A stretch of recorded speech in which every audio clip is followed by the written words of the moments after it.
এই মুহূৰ্তত অসমৰ প্ৰত্যেকগৰাকী জনতালৈ দিবলৈ ওলাইছো ডাঙৰ খবৰ। আজি হৈছে ২৬ জানুৱাৰী। আজি অসমৰ লাখ লাখ দুখীয়াসকললৈ কেইখনমান চৰকাৰী আঁচনিলৈ দিবলৈ ওলাইছো ডাঙৰ খবৰ। তো যিসকল মানুহে ভিডিঅ'টোত ক্লিক কৰিছে অনুগ্ৰহ কৰি ভিডিঅ'টো স্কিপ নকৰি প্ৰথমৰ পৰা শেষলৈ চাই থাকিব, কিয়নো এইটো ভিডিঅ'ৰ মাজত চৰকাৰী ঘৰৰ পৰা আৰম্ভ কৰি কৃষকসকললৈ কেইখনমান গুৰুত্বপূৰ্ণ খবৰ প্ৰদান কৰিম। তো অনুগ্ৰহ কৰি ভিডিঅ'টো স্কিপ নকৰি প্ৰথমৰ পৰা শেষলৈ চাই থাকিব। লগতে মোৰ চেনেলত নতুন হলে প্লিজ চেনেলটো সাবস্ক্ৰাইব কৰি মোৰ লগত থাকিব। তো বলক ভিডিঅ'টো আৰম্ভ কৰি আজিৰ প্ৰথমটো গুৰুত্বপূৰ্ণ খবৰৰ বিষয়ে বিস্তাৰিত জানি লওক। আজিৰ প্ৰথমটো গুৰুত্বপূৰ্ণ খবৰ হ'ল CMO আসামৰ ফালৰ পৰা প্ৰদান কৰা এখন বিশেষ আপডেট লৈ। তো CMO আসামৰ ফালৰ পৰা কেইদিনমান আগত চৰকাৰী ঘৰলৈ এনেকৈ এখন আপডেট প্ৰদান কৰিছে। তো ইয়াতে কি লিখা আছে পঢ়ি বিতংভাৱে আপোনালোকক জনাই আছো। তো ইয়াতে লিখা আছে মাননীয় প্ৰধানমন্ত্ৰী শ্ৰী নৰেন্দ্ৰ মোদী চৰকাৰে আৰ্থিকভাৱে অনগ্ৰসৰ সকলৰ বাবে আৰম্ভ কৰিছে প্ৰধানমন্ত্ৰী আৱাস যোজনা চহৰ অঞ্চল 2.0।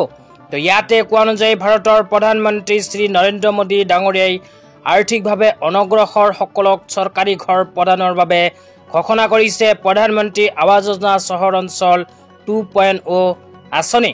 তাৰ পিছত কৈছে ইয়াৰ অধীনত মাননীয় মুখ্যমন্ত্ৰী ডক্টৰ হিমন্ত বিশ্ব শৰ্মাৰ দৃঢ় নেতৃত্বত অসম চৰকাৰে 1 কোটি নতুন ঘৰৰ অনলাইন পঞ্জীয়ন আৰম্ভ কৰিছে। যোগ্যজনে অনলাইন আবেদন কৰি এই আঁচনিৰ সুবিধাসমূহ লাভ কৰিব পাৰিব আৰু নিজৰ সপোনৰ আপোন ঘৰখন দিঠকত নিৰ্মাণ কৰিব পাৰিব। তো ইয়াতে কোৱা অনুযায়ী যিসকল আৰ্থিকভাৱে অনগ্ৰসৰ সেইসকলৰ বাবে ভাৰত চৰকাৰে ঘোষণা কৰিছে প্ৰধানমন্ত্ৰী আৱাস যোজনা চহৰ অঞ্চল 2.0 আঁচনি। এইখন আঁচনিৰ জৰিয়তে দুখীয়াসকলে লাভ কৰিব চৰকাৰী ঘৰ।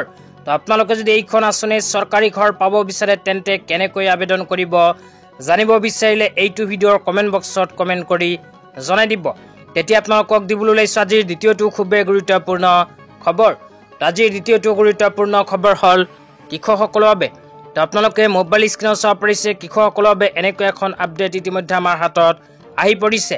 তো ইয়াতে লিখা আছে কৃষক ৰাইজৰ আয় বৃদ্ধি কৰাৰ লক্ষ্যৰে ন্যূনতম সমৰ্থিত মূল্য ২৩০০ টকা প্ৰতি কুইণ্টলত কৃষকৰ পৰা ধান ক্ৰয়ৰ বাবে অসম চৰকাৰে গ্ৰহণ কৰিছে বিশেষ পদক্ষেপ। কৃষি বিপণন ঋতু ২০২৪-২৫ বৰ্ষৰ বাবে প্ৰযোজ্য।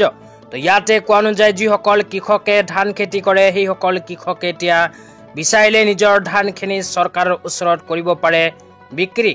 তো চৰকাৰে ইয়াৰ বাবে প্ৰতি কুইণ্টল ধানৰ মূল্য কৃষকসকলক প্ৰদান কৰিব ২৩০০ টকা। তো কৃষকসকলে যদি চৰকাৰৰ ওচৰত ধান বিক্ৰী কৰে তেন্তে ২৩০০ টকা প্ৰতি কুইণ্টল ধানৰ মূল্য লাভ কৰিব।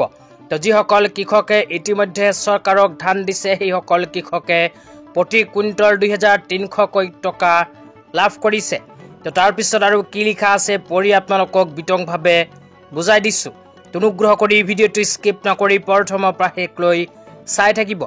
লগতে মোৰ চেনেলত নতুন হ'লে প্লিজ চেনেলটো ছাবস্ক্ৰাইব কৰি মোৰ লগত থাকিব। তাৰপিছত কোৱা হৈছে ৪ জানুৱাৰী ২০২৫ দিনৰ ১২ বজালৈ উপলব্ধ তথ্য। আবেদনকাৰী কৃষকৰ সংখ্যা ৩৬,৫২৭ গৰাকী।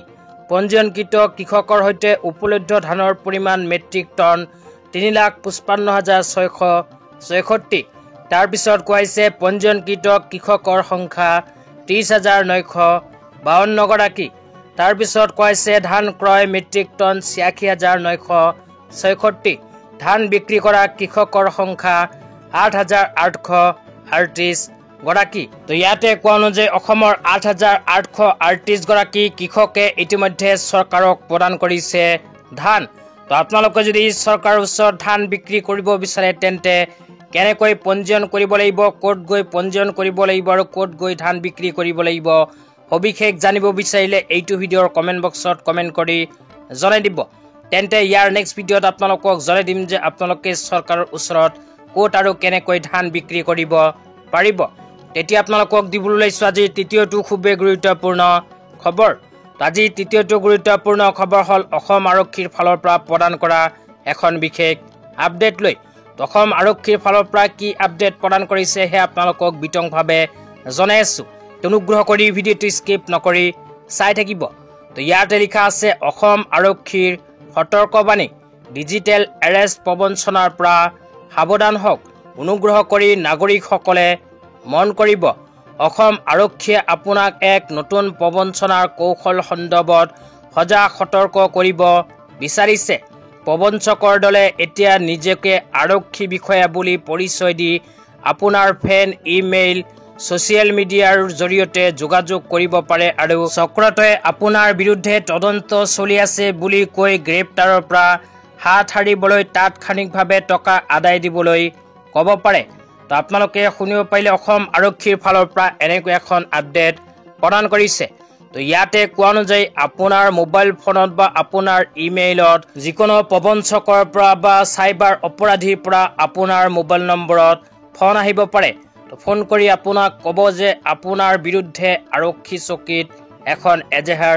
দাখিল হৈছে বা আপোনাক গ্ৰেপ্তাৰ কৰা হ'ব আৰক্ষী বিষয়াৰ ফালৰ পৰা তো ইয়াৰ পৰা যদি বাচিব বিচাৰে তেন্তে অতি সোনকালে ইমান টকা দিব লাগিব তো এনেকুৱা কোনো ভাবুকি যদি আপোনাৰ মোবাইলত আহে তেন্তে কেতিয়াও বিশ্বাস নকৰিব এইবোৰ চাইবাৰ অপৰাধীসকলৰ টকা লোৱাৰ এক ধান্দা তাৰপিছত আৰু কি কোৱা হৈছে পঢ়ি আপোনালোকক শুনাই দিছোঁ তাৰপিছত লিখা আছে সুৰক্ষিত থাকক ব্যক্তিগত বা বিত্তীয় তথ্য অৱগত নকৰিব কাকক অজ্ঞাত ব্যক্তিক ধন আদায় নিদিব আপোনাৰ স্থানীয় আৰক্ষী থানাৰ সৈতে পোনপটীয়াকৈ যোগাযোগ কৰি এনেদৰে ফোন কৰা ব্যক্তিৰ পৰিচয় নিশ্চিত কৰক প্ৰকৃত আৰক্ষীয়ে কেতিয়াও ফোন বা অনলাইন যোগে টকা আদায় দিবলৈ নকয় এইবোৰ কাম আপোনালোকে কেতিয়াও নকৰিব যদিহে আপোনাৰ মোবাইলত এনেকুৱা ধৰণৰ ফোন কল আহে তেতিয়া আপোনালোকক দিবলৈ লৈছোঁ আজি চতুৰ্থটো খুবেই গুৰুত্বপূৰ্ণ খবৰ আজি চতুৰ্থটো গুৰুত্বপূৰ্ণ খবৰ হ'ল চৰকাৰী কৰ্মচাৰীসকলৰ বাবে তো আপোনালোকে মোবাইল স্ক্ৰীনত চাব পাৰিছে চৰকাৰী কৰ্মচাৰীসকলৰ বাবে এনেকুৱা এখন আপডেট ইতিমধ্যে আমাৰ হাতত আহি পৰিছে তো ইয়াতে কি লিখা আছে পঢ়ি আপোনালোকক শুনাই দিছোঁ তো ইয়াতে লিখা আছে চৰকাৰী কৰ্মচাৰীৰ কল্যাণাৰ্থে আন এক দৃঢ় পদক্ষেপ অসম চৰকাৰৰ কৰ্মচাৰীৰ বাবে বীমাৰ সুবিধা অসম চৰকাৰে চৰকাৰী কৰ্মচাৰীসকলক বীমাৰ সুবিধা প্ৰদান কৰিছে তো কিমান টকাৰ বীমা প্ৰদান কৰিব সেয়াও আপোনালোকক জনাই দিছোঁ তো ইয়াতে লিখা আছে শূন্য ব্যয়ত সামগ্ৰিক বীমা সুবিধা ব্যক্তিগত দুৰ্ঘটনাজনিত বীমা দুৰ্ঘটনাজনিত মৃত্যু বা পংগু হোৱাৰ ক্ষেত্ৰত সৰ্বাধিক 1 কোটিকৈ টকা প্ৰদান কৰিব তাৰপিছত 2 নম্বৰত কোৱা হৈছে বিমান দুৰ্ঘটনাজনিত বীমা বিমান দুৰ্ঘটনাৰ ফলত মৃত্যু হোৱাৰ ক্ষেত্ৰত সৰ্বাধিক 2 কোটিকৈ টকা প্ৰদান কৰিব 3 নম্বৰত কৈছে স্থায়ী সম্পূৰ্ণ পংগু স্থায়ীভাৱে সম্পূৰ্ণ পংগু হোৱাৰ ক্ষেত্ৰত সৰ্বাধিক 1 কোটিকৈ টকা প্ৰদান কৰিব তাৰপিছত 4 নম্বৰত কৈছে স্থায়ী আংশিক পংগুৰ ক্ষেত্ৰত সৰ্বাধিক 80 লাখকৈ টকা প্ৰদান কৰিব 5 নম্বৰত কৈছে মেডি জীৱন বীমা প্ৰাকৃতিক আৰু দুৰ্ঘটনাজনিত মৃত্যুৰ ক্ষেত্ৰত সৰ্বাধিক 10 লাখকৈ টকা চৰকাৰী কৰ্মচাৰীসকলক প্ৰদান কৰিব চৰকাৰে তো তাৰপিছত আৰু কি লিখা আছে বিতংভাৱে পঢ়ি আপোনালোকক শুনাই দিছোঁ অনুগ্ৰহ কৰি ভিডিঅ'টো স্কিপ নকৰি প্ৰথমৰ পৰা শেষলৈ চাই থাকিব তাৰপিছত লিখা আছে স্বাস্থ্য বীমাৰ ক্ষেত্ৰত ব্যয়সাধ্য প্ৰিমিয়াম কৰ্মচাৰীৰ লগতে তেওঁলোকৰ পৰিয়ালৰ দ্বাৰা বীমা সহজসাধ্য বীমা তাৰপিছত কৈছে একাউণ্ট ৰূপান্তৰ সৰল প্ৰক্ৰিয়া আবেদনৰ দ্বাৰা চলিত সেভিং একাউণ্টক চেলাৰী পেকেজ একাউণ্ট লৈ ৰূপান্তৰ কৰিব পাৰিব তাৰপিছত কৈছে চেলাৰী একাউণ্টৰ বাবে যিকোনো এটা তালিকাভুক্ত বাণিজ্যিক বেংক বাছনি কৰাৰ সুবিধা থাকিব অন্যান্য দিশ নিয়মীয়াকৈ দৰমহা প্ৰাপ্তি চেলাৰী একাউণ্টত একেৰাহে 3 মাহ নিয়মীয়াকৈ দৰমহা জমা হ'ব লাগিব অনিয়ম হ'লে এই সুবিধা লাভৰ পৰা চৰকাৰী কৰ্মচাৰীসকলে বঞ্চিত হ'ব সৰলীকৃত দাবী প্ৰক্ৰিয়া প্ৰয়োজনীয় নথিপত্ৰ প্ৰদানেৰে বেংককে দুৰ্ঘটনাৰ বিষয়ে অৱগত কৰিবলৈ বীমাৰ সুবিধাৰ ক্ষেত্ৰত নিশ্চিত সহযোগ লাভ কৰিব তো আপোনালোকে শুনিব পাৰিলে এনেকুৱাকৈ অসম চৰকাৰে চৰকাৰী কৰ্মচাৰীসকলক প্ৰদান কৰিব বীমা আজি ইমানেই ভিডিঅ'টো চাই কেনে পালে নিশ্চয় এইটো ভিডিঅ'ৰ কমেণ্ট বক্সত কমেণ্ট কৰি জনাই দিব লগতে ইয়াৰ নেক্সটত কোনটো টপিকত ভিডিঅ' চাব বিচাৰে সেয়াও এইটো ভিডিঅ'ৰ কমেণ্ট বক্সত কমেণ্ট কৰি জনাই দিবলৈ নাপাহৰিব। তো আজি ইমানেই, ধন্যবাদ।